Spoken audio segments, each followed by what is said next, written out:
با عرض سلام و خسته نباشید به همه کشاورزای عزیز. این جانب اطمینانی هستم از شهرستان کهنو جنوب استان کرمان.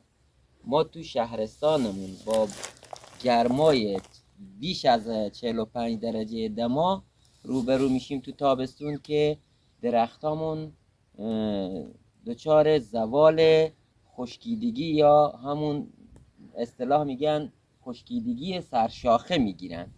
یعنی اکثر مرکباتمون لیمو شیرین و پرتقالمون دچار خشکیدگی میشن و از بین میرن.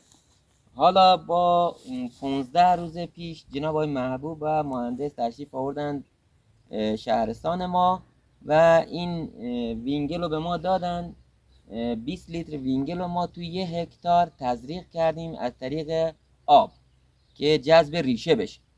و بعد از حالا 17-18 روز دوباره ایشون با همکارشون تشریف آوردن به شهرستان ما. خیر مقدم هم میگیم خدمت شما، خیلی خوش آمدین. و اثرات این وینگل رو دارین خودتون مشاهده میکنین. این درخت داشت نابود میشد و بنده میخواستم یه درخت رو حذف بکنم، دوباره داره جوانه میزنه و داره متولد میشه. چون از این وینگل استفاده کرده ریشش آزاد شده، مواد زائدی که دور ریشه بوده کلن از بین رفته، ریشه شروع به حرکت کرده و جذب غذا، یعنی جذب غذای اطراف درخت و آب که باعث ترکیدگی و جوانه زدن مجدد این درخت شده. اگر مشاهده بکنین سمت چپ من این نالای لیمو شیرین با سمت راست که پشت سر مهندس هستن اینا یه روز کش شدن. سمت چپ از این وینگل استفاده شده و سمت راست نشده.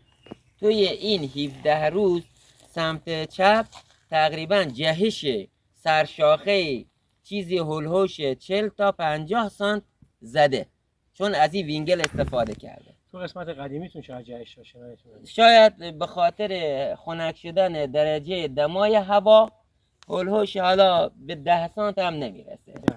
این چیزی هم که الان رفتیم با هم مشاهده کردیم و میتونین سانت ما تو این درخت جست عجیبی دیدیم. آقای اطمینانی لیموتورشو ببینید، همین جهش لیموتورشو ببینید.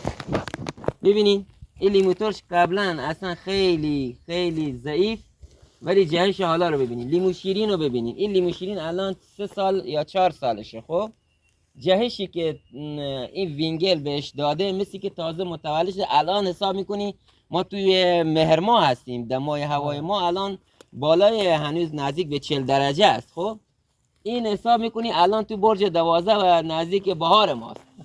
یعنی داری میریم توی فصل بهار، طوری جهش زده و حرکت زده می خیال میکنی داری بهار الان. این چیه آره؟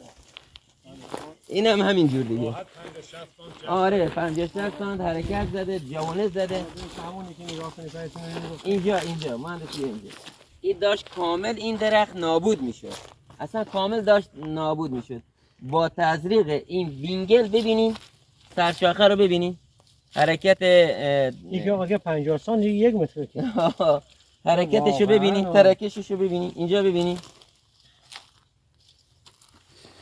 میتونین قشنگ مشاهده بکنین. اینا 17 روز که این درخت داره به حساب جوانهای خودشون نشون میده، برگشته و داره آره حالش خوب میشه. هر شاخه ها رو کلن از بین ببرن. چرا زوال گرفته بود؟ به خاطر خشکسالی، به خاطر تنش گرمای بیش از 45 درجه دما این زوال خشکسالی گرفته بود. یعنی میگن که تقریبا بیماری خشکیدگی سرشاخه، ریشه خودشو به خاطر گرما یه جایی جمع کرده بود، نمیتونست، میترسید حرکت بکن. با این وینگل حرکت خودشو میبینی تقریبا نزدیک به 40 سانت الان این درخت جوانه زده. این جست جدیده ها. این جدید، آره. این 20 روزه، 20 روز یا 17 روز که این وینگل استفاده شده، یه جست تقریبا 30-40 سانتی این زده. ما 17 شهریور خدمت شما بودیم، الان 5-6 هفته مهر بود. آره دیگه، تقریبا شهریور هفته مهر. اصلا تو اون درخته که درخت خوش داره این قشنگ خودش نشون میده دیگه. ببینید داره از سر نو از سر نو داره متولد میشه. ببین تمام این برگ کاش آقای چیز الان همراهمون بود آقا. کاش آره کاش مهندس اینجا الان بود. این تمام درخت این برگای سبز جدیده که از روی شاخه های در حال خشک شدن. این تمام برگای قبلی همه خشک شده مهندس ریخته، این برگ نو زده کلا. این قسمت کلا ببینین اینجا هم بوده درخت. خب به خاطر زوال خشکیدگی من درخت رو حذف کردم، بریدم کامل.